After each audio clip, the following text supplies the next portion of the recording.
மதுரை திருப்பரங்குன்றத்தில் இன்று மிகப்பெரிய முருக பக்தர்கள் மாநாடு ஒன்று நடக்கவிருக்கின்றது. இந்த சூழ்நிலையில் இந்த மாநாடானது இந்து மக்களின் ஒற்றுமை என்ற ஒரு கோஷத்தோடு நடத்தப்படுகின்றது. முருகன் மீது கொண்ட பக்தியால் இந்த மாநாடு நடக்கிறதென்றால் உண்மையிலேயே அந்த மாநாடு சிறப்பாக நடைபெறவும் வெற்றி பெறவும் வாழ்த்துக்கள். கழகத்தின் வணக்கங்கள். இன்று மாலை 3 மணி முதல் இரவு 8 மணி வரை மதுரை திருப்பரங்குன்றத்தில் முருக பக்தர்கள் இந்து எழுச்சி மாநாடு என்ற ஒன்றை நடத்த இருக்கின்றார்கள். இதற்காக பல நாட்களாக மக்களை இந்துக்களே ஒன்று கூடுங்கள் என்று அழைத்து கொண்டிருக்கின்றார்கள். இந்து வியாபாரிகள் சங்கம் இதை நடத்துவதாக அறிவிப்பு வெளிவந்தது. உண்மையிலேயே முருக பக்தர்கள் ஒன்றிணைந்து இந்த மாநாடை நடத்துகிறார்கள் என்றால், ஒரு பக்தி பரவசத்தோடு இதை நடத்துகிறார்கள் என்றால் பாராட்டப்பட வேண்டிய ஒன்று. இந்துக்களை ஒன்றிணைக்க வேண்டும் என்ற எண்ணத்தோடு அவர்கள் இதை நடத்துகிறார்கள் என்றால் உண்மையிலேயே நாம் பாராட்டப்பட வேண்டிய ஒன்றுதான். காரணம், இந்து மதத்துக்குள்ளால் இன்று இருக்கின்ற சாதிய வேற்றுமைகளை களைந்து கொண்டு அவர்கள் எல்லோரும் ஒரு இடத்தில் ஒன்று கூடுகிறார்கள். முருகனை தரிசிக்கின்றார், முருகனை பெருமைப்படுத்துகின்ற ஒரு செயலை அவர்கள் செய்கின்றார்கள் என்றால் நிச்சயமாக அதை நாம் ஏற்றுக்கொள்ள வேண்டும். சாதிய வேறுபாடுகள் இந்த இடத்திலிருந்தாவது களையத் தொடங்க வேண்டும். எல்லோருக்கும் சமமான உரிமைகள் எல்லா இடத்திலும் கிடைக்க வேண்டும் என்பதை குறிக்கோளாக கொண்டு இந்த மாநாடு நடைபெற்றால் நிச்சயமாக சிறப்பாக அமையும். ஆனால் இந்த மாநாட்டிற்கு விளம்பரங்களை செய்து கொண்டிருந்த நபர்களை, அவர்களுடைய செயல்கள், இதற்கு முன்னால் அவர்கள் நடந்து கொண்ட விதங்கள், அவர்களுடைய செயல்பாடுகளை நாம் பார்க்கும்போது உண்மையிலேயே இது முருக பக்தர்கள் முருகன் மீது கொண்ட பக்தியின் அடிப்படையில் தானா இதை செய்கிறார்கள் என்றால் இல்லை என்றுதான் தோன்றுகிறது. காரணம், இந்துக்களே ஒன்றுபடுங்கள் என்று கூவி அழைத்து கொண்டு இதற்காக சில நாட்களுக்கு முன்னால் தமிழகத்தில் வந்த உள்துறை அமைச்சர், ஒன்றிய உள்துறை அமைச்சர் அமித்ஷா அவர்கள் சொல்லியிருந்தார், முருக பெருமானின் மீது பெயரில் நடத்தப்படுகின்ற இந்த மாநாட்டில் இந்துக்கள் அனைவரும் ஒன்று கூட வேண்டும் என்று அவர் அழைத்திருக்கின்றார். இதற்கு முன்னால் பல மேடைகளில் தேர்தல் காலங்களில் இவர்கள் சொன்ன மத வெறுப்பு பிரச்சாரங்கள் மக்கள் மீது எவ்வளவு பெரிய வெறுப்பையும் வாரி இறைத்த தலைவர் இவர் வாயிலிருந்து வருகின்ற பேச்சுக்கள். சமீபத்தில் கூட நாம் பார்த்தோம், ஆங்கிலத்தை பற்றி சில சர்ச்சையான பேச்சுக்களை அவர் பேசியிருந்தார். ஒரு உன்னத பதவியில் இருந்து கொண்டு எதை பேச வேண்டும் என்று தெரியாமல் பேசிக்கொண்டிருக்கின்ற ஒரு தலைவராக இருக்கின்ற அவர், இந்த காரணம் அவர் எல்லா மாநிலங்களிலும் தேர்தல் காலங்களில் அவர்கள் செய்கின்ற செயல்பாடுகள், பேச்சுக்கள் அனைத்துமே மத வெறுப்பை விதைக்கக்கூடிய ஒன்றாகத்தான் இருக்கின்றது. அதிலிருந்து அவர்கள் எடுத்துக்கொள்வது அரசியல் லாபம், அரசியல் வியாபாரம் என்பதை மட்டும்தான் இதுவரை அவருடைய செயல்களால் நாம் புரிந்து கொள்ள முடிந்தது. அவர்தான் இதற்கு ஒரு விளம்பர பிராண்டாக இருக்கின்றார். இரண்டாவது, இதை ஆதரித்து பேசுகின்ற ஒவ்வொருவரையும் நாம் பார்க்கும்போது இன்னொருவர் ராஜா, அவரை பற்றி தமிழக மக்களுக்கு தனியாக சொல்ல வேண்டிய தேவையில்லை. அப்புறமாக சில திரைப்பட நடிகர்கள், இன்னும் சில அரசியல் தலைவர்கள், இப்படி இவர்கள் எல்லோரும் இதை சொல்லும்போது உண்மையிலேயே இது தமிழகத்தில் பாஜக காலூன்ற முடியாத போனதற்கான விரக்தியின் மீது அவர்கள் இந்துக்களே ஒன்றிணையுங்கள் என்று கூவி அழைத்து ஒரு மாநாடு நடத்தி அதன் வழியாக இந்துக்களின் பெரும்பான்மை மக்களின் ஆதரவை பெறுவதற்காக இவர்கள் நடத்துகின்றார்களோ என்ற ஒரு ஐயம் ஏற்படுகின்றது. ஐயம் அல்ல, உண்மையும் அதுதான். காரணம், சமீபத்தில் வருகின்ற எல்லா பேச்சுக்களும் அப்படித்தான் இருக்கின்றன. அவர்களுக்கு ஆதரவு தெரிவிப்பவர்களின் எண்ணங்கள், செயல்பாடுகள், இதற்கு முன்னால் அவர்கள் எப்படி நடந்து கொண்டார்கள் என்பதை பற்றியெல்லாம் பார்க்கும்போது இப்படித்தான் இருக்கின்றன. இன்னும் இந்த மாநாடு நடக்கின்ற திருப்பரங்குன்றமானது இதற்கு முன்னால் எப்போதும், அல்லது மதுரை மாநகரமானது எப்போதுமே எந்த விதமான மத வெறுப்புகளுக்கும் உட்பட்ட ஒரு இடம் அல்ல. அங்கு எந்த விதமான மத வெறுப்பு பிரச்சாரங்களோ அல்லது மத வெறுப்பு சம்பவங்களோ அங்கு நடப்பதே இல்லை. குறிப்பாக தமிழ்நாட்டில் நாம் பார்த்தால், இந்தியாவில் பல இடங்களில் பல பிரச்சனைகள் நடந்த காலகட்டத்திலும் இங்கு மக்கள் அமைதியாக ஒற்றுமையாக இருந்தார்கள் என்பதைத்தான் நாம் பார்க்க முடியும்.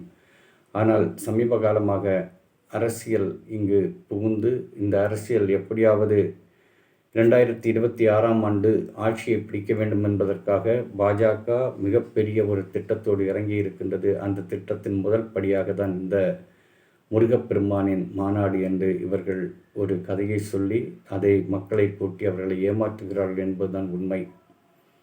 தமிழகம் அமைதியாகத்தான் இருக்கிறது என்பதற்கு எந்த விதமான மாற்று கருத்தும் இல்லை. இந்திய அளவில் நாம் பார்த்து கொண்டால், இந்தியாவை ஆட்சி செய்கின்ற அரசியல் வட்டங்களிலானாலும் சரி, அல்லது அதிகார மையங்களிலானாலும் சரி, இந்திய மக்களை ஆட்சி செய்கின்றவர்கள் 95% இந்துக்கள் என்பதை நாம் மறந்துவிடக்கூடாது.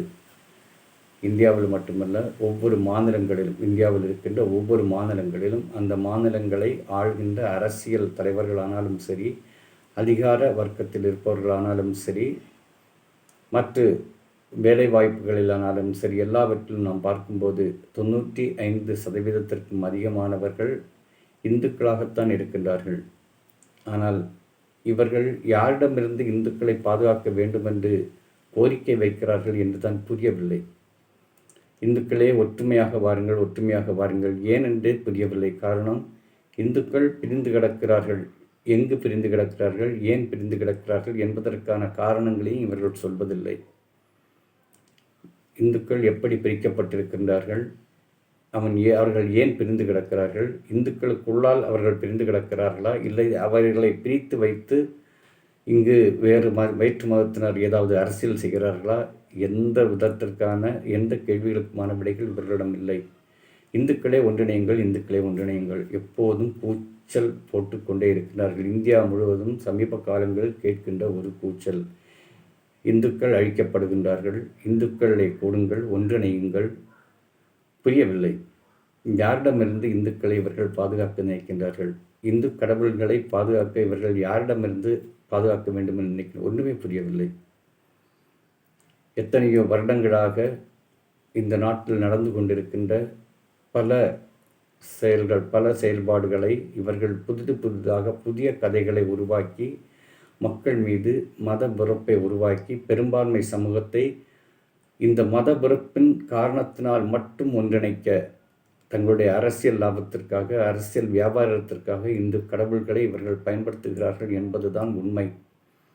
ஆனால் இவர்கள் வெளியே சொல்லிக்கொள்வது, நாங்கள் இந்துக்களாக ஒன்றிணைகிறோம், இந்துக்களாக ஒன்றிணைகிறோம். இதற்கு எல்லோரும் பெருமைப்படத்தானே வேண்டும். ஆம், நாங்கள் பெருமைப்படத்தான் செய்கின்றோம். நீங்கள் ஒன்றிணையுங்கள். எப்படி? எல்லா இடத்திலும் எல்லா இந்துக்களுக்கும் எல்லா விதமான உரிமைகளும் சமமாக அளிக்கப்பட வேண்டும். வேலை வாய்ப்பிலானாலும் சரி, கோயிலில் நடக்கின்ற எல்லா சம்பவங்களிலானாலும் சரி, கோயிலை வழிநடத்துகின்ற வழிபாட்டு தலங்களிலானாலும் சரி, இப்படி எல்லா இடங்களிலும் அவர்களை நீங்கள் ஒரே பிறப்புக்கும் எல்லா உயிர்க்கும் என்று சொல்வதைப் போன்று, எல்லோரையும் ஒன்றே குலம் ஒருவனே தேவன் என்று சொல்வதைப் போன்று ஒரே இனமாக நினைத்து மனித குலம் என்று நினைத்து அவர்களை ஒன்றுபடுத்தினால் உண்மையிலேயே பாராட்டப்பட வேண்டும். ஆனால் நீங்கள் எங்கிருந்து இந்த கூக்குரலை போடுகிறீர்கள், எதற்காக போடுகிறீர்கள் என்று இன்று வரை நீங்கள் யாரிடமும் சொன்னதில்லை. ஒன்றிணையுங்கள், ஒன்றிணையுங்கள் என்று சொல்கிற உங்களை பிரித்து வைத்தது யார்? உங்களை பிரித்து வைத்தது யார் என்று நீங்கள் சொல்லுங்கள். ஆனால் சொல்ல மாட்டீர்கள். பிரித்து வைத்தவர்கள் யார் என்று சொல்ல மாட்டீர்கள். ஆனால் ஒன்றிணையுங்கள், ஒன்றிணையுங்கள். ஆபத்தில் இருக்கின்றீர்கள். என்ன ஆபத்தில் இருக்கின்றீர்கள் என்றே புரியவில்லை. உங்களை ஆட்சி செய்வர்கள் 95% இந்துக்கள். அப்படி என்றால் நீங்கள் எங்கு ஆபத்தில் இருக்கிறீர்கள்? யார் யாரிடம் இருந்து உங்களை பாதுகாக்க வேண்டும்? எந்த ஆபத்தில் இருக்கின்றீர்கள்? எதையாவது தெளிவாக சொன்னால் தானே மக்களுக்கு புரியும். ஆனால் எதையும் தெளிவாக சொல்லாமல் மக்களை ஏமாற்றும் ஒரு நாடகத்தைத்தான் இந்த மாநாடுகளால் இவர்கள் அரங்கேற்ற நினைக்கிறார்கள். இதை இந்த 2026 தேர்தலுக்கான ஒரு முன்னுதாரணமாகத்தான் இவர்கள் காட்டிக்கொண்டும் இருக்கின்றார்கள். பாருங்கள், மதுரையில் எப்படி பெரிய கூட்டம் இருந்திருக்கின்றது. இந்த கூட்டம் உங்கள் அரசியல் கட்சிகளெல்லாம் நடுங்கிக் கொண்டே இருக்கின்றது என்றெல்லாம் இவர்கள் இப்போதே விளம்பரங்களை செய்ய தொடங்கி இருக்கின்றார்கள். அப்படி என்றால் இந்த கூட்டமானது ஏதோ ஒரு அரசியல் கட்சிக்காக உருவாக்கப்பட்ட ஒன்றாகத்தானே இருக்க வேண்டும். மற்ற அரசியல் கட்சிகள் நடுங்குகிறது என்றால் எந்த அரசியல் கட்சிக்காக நீங்கள் இதை கூட்டுகிறீர்கள்? சொல்லுங்கள், வெளிப்படையாக சொல்லிவிட்டு கூட்டுங்கள். மக்கள் புரிந்து கொள்வார்கள். தமிழக மக்கள் நிச்சயமாக நீங்கள் பக்தியின் அடிப்படையில் இதை செய்கிறீர்கள் என்றால் தமிழக மக்கள் உங்களோடு தான் இருப்பார்கள். ஆனால் குறுக்கு வழியில் ஒரு அரசியலை உருவாக்கி அந்த அரசியல் வழியாக ஒரு ஆட்சியை பிடிக்கலாம் என்று நினைத்தால் தமிழக மக்கள் ஒரு நாளும் உங்கள் கூட இருக்க மாட்டார்கள் என்பதுதான் உண்மை. அது இப்போது உங்களுக்கு புரியாது. 2026 நிச்சயமாக தேர்தல் காலத்தில் உங்களுக்கு புரிய வைப்பார்கள் தமிழக மக்கள். நிச்சயமாக தமிழக மக்களின் பதில் மிக சிறப்பாக அமையும். காரணம், எந்த விதத்திலும் தமிழகம் இந்தியாவில் இருக்கின்ற மற்ற மாநிலங்களை விட பின்தங்கியதல்ல. கல்வியில், சுகாதாரத்தில் இந்தியாவில் முதலிடத்தில் இருக்கின்ற ஒரு மாநிலமாக தமிழகம் இருக்கின்றது. தொழில்துறையில் முதலிடத்தில் இருக்கின்ற ஒரு மாநிலமாக, 2வது இடத்தில் இருக்கின்ற ஒரு மாநிலமாக இருக்கின்றது. இந்தியாவிற்கு வருமானத்தை, அதாவது பொருளாதாரத்தை உருவாக்கி கொடுக்கின்றதில் 2வது இடத்தில் இருக்கின்றது. எங்கு நாம் தோற்றிருக்கின்றோம்? மற்ற மாநிலங்கள், மோடி 25 ஆண்டுகள் ஆண்ட குஜராத் தமிழகத்தை விட பின்னோக்கித்தான் இருக்கின்றது. பல காரணங்கள், எல்லாவற்றிலும் அவர்கள் தமிழகத்தை விட பின்தங்கிதான் இருக்கின்றார்கள். ஏன் வட இந்திய மாநிலங்கள், பாஜக ஆட்சி செய்கின்ற மாநிலங்கள் எல்லாவற்றிலும் தமிழகத்தை விட அவர்கள் பின்தங்கி இருக்கும்போது தமிழகத்தை எப்படி நீங்கள் மாற்ற நினைக்கின்றீர்கள்? எந்த பாஜக ஆளும் மாநிலத்தை போன்று தமிழகத்தை மாற்ற நினைக்கின்றீர்கள்? சொல்லுங்கள், பார்ப்போம். இந்துக்களே ஒன்று கூடுங்கள் என்று சொல்கின்ற நீங்கள் எந்த மாநிலத்தை போன்று தமிழகத்தை மாற்ற நினைக்கிறீர்கள்? சொல்லிவிட்டு உங்களுடைய செயல்பாடுகளை தொடங்குங்கள். தமிழக மக்கள் அதற்கான பதிலை உங்களுக்கு தருவார்கள். எல்லா விதத்திலும் தமிழகம் முன்னேறி கொண்டிருக்கின்றது. பிரச்சனைகள் இல்லாமல் இல்லை. இங்கும் பிரச்சனைகள் இருக்கின்றது. எல்லா மாநிலங்களிலும் இருக்கின்றது, இங்கும் இருக்கின்றது சில பிரச்சனைகள்.